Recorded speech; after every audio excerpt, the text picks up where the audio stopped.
क्या आपने कभी सोचा है कि मृत्यु के बाद आत्मा की यात्रा कैसी होती है? क्या सचमुच कोई वैतरणी नदी है?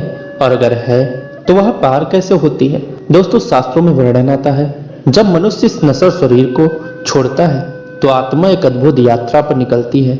यही यात्रा उसे ले जाती है यमलोक की ओर और उसी मार्ग में आती है वैतरणी नदी।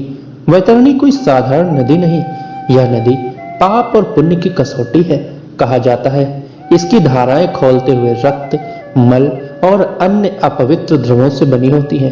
इसकी गंध असहनीय होती है और इसका प्रवाह तीव्र व विकराल। मृत्यु के बाद आत्मा यमदूतों के साथ यमलोक की ओर जाती है। रास्ते में उसे कई पड़ाव पार करने होते हैं। पहला है चित्रगुप्त का दरबार, जहां सुकर्म और दुष्कर्म का लेखा जोखा प्रस्तुत होता है। फिर आती है वैतरणी नदी। अब प्रश्न यह उठता है, यह नदी पार कैसे करें? शास्त्र कहते हैं जिसने जीवन में गोदान किया हो, ब्रह्मचर्य, सत्य और सेवा में जीवन बिताया हो, जिसने प्रभु का नाम जप किया हो, उसके लिए यह नदी एक कमल की सीढ़ी बन जाती है। नाम स्मरण करने वाला, भक्ति में रमा साधक, उसके लिए वैतरणी केवल एक प्रतीक बन जाती है। जैसे ही वह आत्मा नदी के पास पहुंचती है, भगवान श्री हरि का नाम उसके मार्ग को प्रशस्त करता है। गोस्वामी तुलसीदास जी लिखते हैं, हरि भजन बिनु वेद न पारा, वैतरणी दुस्तर भव पारा।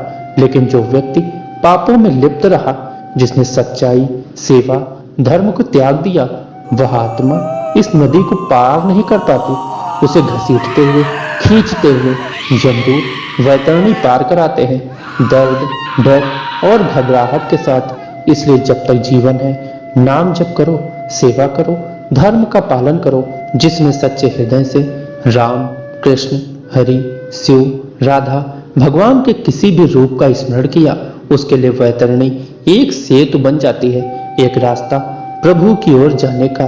तो मित्रों, वैतरणी डर की नदी नहीं, जागरूकता की नदी है।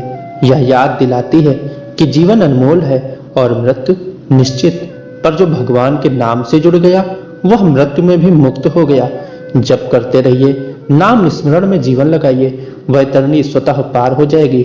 राम नाम अमृत है, पीते रहो, मोक्ष की नाव में बैठते रहो।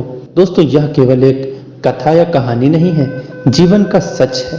और अगर आपको यह वीडियो पसंद आई हो तो वीडियो को लाइक एवं कमेंट में जय श्री कृष्ण अवश्य लिखें।